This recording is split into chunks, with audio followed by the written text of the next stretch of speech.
নতুন ল্যাপটপ কেনার আগে লক্ষণীয় বিষয় ব্যক্তিগত বা প্রাতিষ্ঠানিক প্রয়োজনে ল্যাপটপ ব্যবহার করা হয় আর প্রয়োজন ভেদে অনেক সময় নতুন ল্যাপটপ কিনতে হয়। অনেকে নতুন ডিভাইস কেনার আগে কোনো বিষয়গুলো নজর দিতে হবে সে সম্পর্কে অবগত থাকে না, কিন্তু কেনার আগে ল্যাপটপের কনফিগারেশন বা বৈশিষ্ট্য, ফিচার, আকার, ওজন, দাম এসব বিষয় পর্যালোচনা করতে হয়। নতুন ল্যাপটপ কেনার আগে মূলত 5টি জিনিস মাথায় রাখতে হবে। তো এই 5টি বিষয় সম্পর্কে বিস্তারিত আলোচনা করব এই ভিডিওতে। তো হ্যালো বন্ধুরা, কেমন আছেন আপনারা সবাই? রবিন আকন্দ 360 চ্যানেলে আপনাদের সবাইকে স্বাগত। নাম্বার 1, প্রথমেই প্রসেসর ও র্যাম। যে কোনো ল্যাপটপের প্রসেসর ও র্যামের ক্ষমতাকে সংজ্ঞায়িত করে। বেশি সময় ল্যাপটপ ব্যবহার না করলে 4GB অথবা 8GB র্যামই যথেষ্ট। ভারী কাজের জন্য আরও র্যাম প্রয়োজন। তো ল্যাপটপের র্যাম নির্বাচন করাটা আপনার কাজের উপর নির্ভর করে, আপনি কতটুকু পরিমাণ কাজ করবেন সেই ল্যাপটপ দিয়ে। নাম্বার 2, এরপর রয়েছে ল্যাপটপের আকার।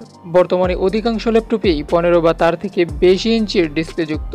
যাদের বেশি ভ্রমণ করতে হয় তাদের জন্য ছোট ডিসপ্লের ল্যাপটপ সহায়ক। আর যদি আপনার পছন্দ হয়ে থাকে বড় সাইজের ডিসপ্লের ল্যাপটপ, তাহলে আপনি নির্বাচন করতে পারেন বড়, তবে ভ্রমণের জন্য ছোট ডিসপ্লের ল্যাপটপই সুবিধাজনক।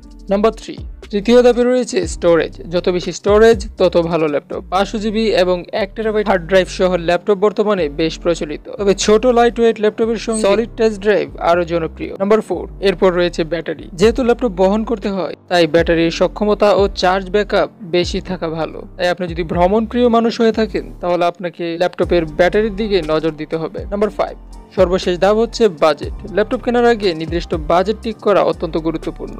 ল্যাপটপ খোঁজার আগে বাজেট ঠিক করে নিলে বিভিন্ন ব্র্যান্ডের মধ্যে তুলনা করা যায়। তাই ল্যাপটপ কেনার আগে আপনার বাজেট কত তা নির্ধারণ করে নেওয়া ভালো। তো ল্যাপটপ কেনার আগে এই 5টি টিপস আপনার কেমন লেগেছে তা কমেন্ট করে জানিয়ে দিন, এবং ভিডিওটি ভালো লাগলে একটি লাইক দিবেন, শেয়ার করবেন। আপনার বন্ধুদের মাঝে কোনো প্রকার প্রশ্ন থাকলে তাও কমেন্ট করে জানাতে পারেন। দেখা হবে পরবর্তী ভিডিওতে। ধন্যবাদ।